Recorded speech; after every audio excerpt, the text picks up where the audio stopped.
However, you may be listening or wherever you may be listening, thank you so much for tuning in to another edition of the Cardinals on SI podcast. My name is Donnie Druin. Go to follow me on Twitter at Donnie Druin. Follow our work at si.com/NFL/Cardinals. And it's less than 48 hours removed from the Cards' Week 16 collapse against the Carolina Panthers. The nail in the coffin for the postseason hopes. And I guess with 2 weeks left in the regular season, truly nothing postseason wise to play for the rest of the way. Whether it's the Cardinals, whether it's the fans, whether it's people like me in the media asking, where do they go from here? You know, once your season ends earlier than it should, with games still in hand, what happens? What do you do? Where do you go? There's a couple different directions the Cardinals can go, but there's only one direction they should and will go. I just want to put this out there right now. Tanking is not an option on the table. It's never a realistic option on the table. The idea of tanking from a coaching staff standpoint and a roster locker room standpoint is not real. It's just not. There are guys coaching and playing for their spots on the roster right now going into 2025 for either the Cardinals or any other 31 organizations in the National Football League. If you put bad tape on display the next 2 weeks, you are going to be out of a job, more than likely. Granted, there's some exceptions to that, but if you're a guy, you're going to be out there, you're going to be playing for pride, you're going to be playing to potentially get yourself paid somewhere else, or potentially earning a bigger role moving to somewhere else in 2025. The idea of tanking is not something the Cardinals will entertain. There's been talks about Arizona maybe losing their last 2 games to potentially work their way into a top 11 pick. I don't buy that. Not that I need to buy. It's not going to happen. So, if you intentionally can't get a good draft pick, you are not going to lose on purpose. Where do you go? How do you rally the troops?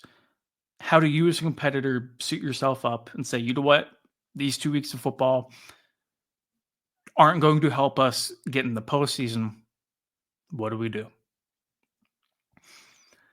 I think more than anything, covering the Cardinals under Jonathan Gannon, being at the facility, being in a locker room, that's a very prideful group. That was kind of the mantra, the theme of the 2023 Cardinals. Man, they only went 4-13, but they played you tough. They played you really tough.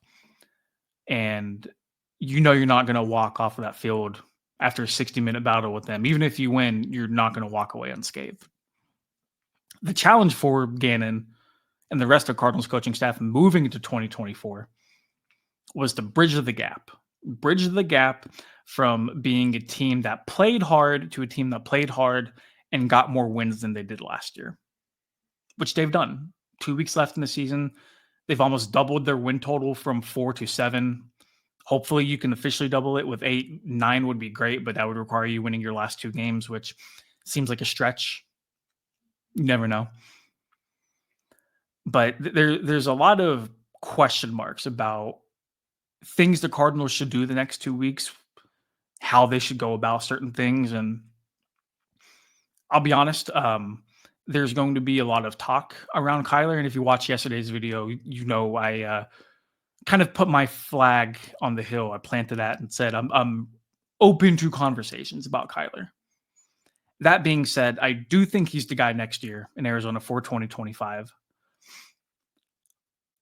I'm willing to hear other things for guys like Drew Petzing, maybe bringing in another slot receiver to replace Greg Dortch, beefing up other positions. And overall, these next 2 weeks can serve as a very, very big easel for the Cardinals to paint whatever they need to paint on there. Whether that is conversations about what the offense should have looked like in 2024 and what it should look like in 2025. Whether that's personnel, whether that's coaching, whether that's both, we don't know. We don't know. Some wonky things happened during that bye week. Teams are 6-4, first in the NFC West. Some really wonky things happened during that bye week. I don't know what happened. Nobody outside Tempe knows. But the Cardinals are now losers of their last 4 of 5 football games. As a result, after the bye week, something happened. It's on Jonathan Gannon to figure that out. It's on the players to understand what happened and how that can't happen in 2025 if teams are going to take you serious as a playoff contender. These last 2 weeks can be a good starting point for injured guys, banged up guys to heal. James Conner comes to mind, Paris Johnson Jr., Jonah Williams, Mac Wilson, just a couple names off the top of my head who probably don't need to play these next 2 games. So, and you always hear guys who are, because nobody's really 100% healthy this time of year. But you do hear often, if this was a playoff game, X player would play, Y player would play. Now that there's not a need for that to happen, I think Arizona might be a little bit more willing to take their foot off the gas in terms of maybe or maybe not having guys out there. I know Gannon is a very big proponent on doing what's best for the player first. But I would be lying if the level of urgency doesn't have seemed to drop a little bit as far as expectations around this team after being eliminated from the playoffs, is what it is. More than anything, though, when asking the question, like, where do the Cardinals go from here? There's a scene from the animated movie Sing where one of their characters, bottom of the barrel, nothing's going good for him. And he says, the good thing about being at rock bottom is that there's only one way to go, and that's up. And it's really strange and really funny talking about rock bottom because the Cardinals are not at rock bottom right now. But it kind of feels like it just in terms of how the season transpired. With so much hope leading the NFC West heading to the bye week off of that 4-game win streak, things finally seem to be clicking. This is not a good feeling for Cardinals fans, nor the players, nor the coaching staff, to have gone from that to their current juxtaposition right now. But I think finishing the season strong with 2 wins can do so much. So much. Number one, for the fans, I saw the season ticket increases. I saw them. I wouldn't be happy. And as a fan, I feel like if I got to watch a better product on the field the next coming 2 weeks, I might feel a little bit more justified pushing myself towards that price point, the price of admission to get into those games next year.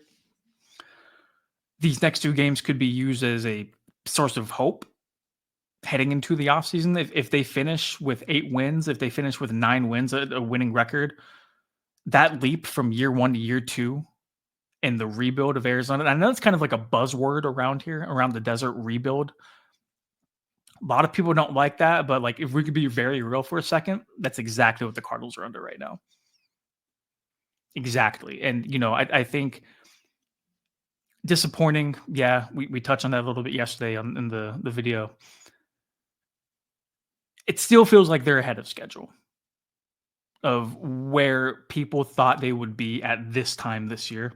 It feels like they're still ahead of schedule. And I think that's a pretty big win. More than anything, though, fans, momentum, whatever it might be, I think you can send a message. These last 2 weeks, I think you can send a message, not the teams, to players. The Cardinals are walking into the 2025 offseason with plenty of spending power, plenty of money to go get a big fish or a couple big fish, big names, big game hunting. The Cardinals have the capability to do that this offseason. They own their first 5 picks through the 2025 NFL draft. they're in a good spot. I think if you can hit these next 2 games, that can do so much for your pitch point, your ability to project yourself to potential big players. Said, "Hey, you know what? We just missed the playoffs, just that much. You see how talented we are? You see what we're doing out here in the desert? You can put us over the top." I don't have any names in front of me that come to mind. Um, Obviously, dream candidates would be maybe a Micah or a Miles Garrett or whatever it might be. If you can show one premier guy that they can help take this team from good to great, guys are watching these next 2 weeks. Guys getting ready to hit the open market are watching these next 2 weeks, knowing that they're not going to be with the original team moving forward into the offseason. Winning 1, if not 2 of your last 2 games can do so much. So much. I think there's still 2 games left, obviously, but now you can start projecting a little bit more towards the future. And what you do now can very much have an impact and a say months from now, whether that's in free agency, whether that's a draft, whatever it might be. So the season is not completely lost. Where do you go from here? You keep going. You keep progressing. You keep improving. You use these last 2 weeks as a tool to continue your evaluations and get a head start on next year, while also at the same time, hopefully building some momentum and maybe showing a premier guy or two, hey, you want to play here. You can make us into a playoff team. Come sign the dotted line. We're right here. So, where do you go? Anywhere but down. So, happy holidays, everybody. I hope you really, really enjoy the time spent with family, friends, whoever it might be. Greatly appreciate all the support so they can go so much. Follow me on Twitter at Don and Drew, and follow the work on the website at sli.com/NFL/Cardinals. Have a good week, guys.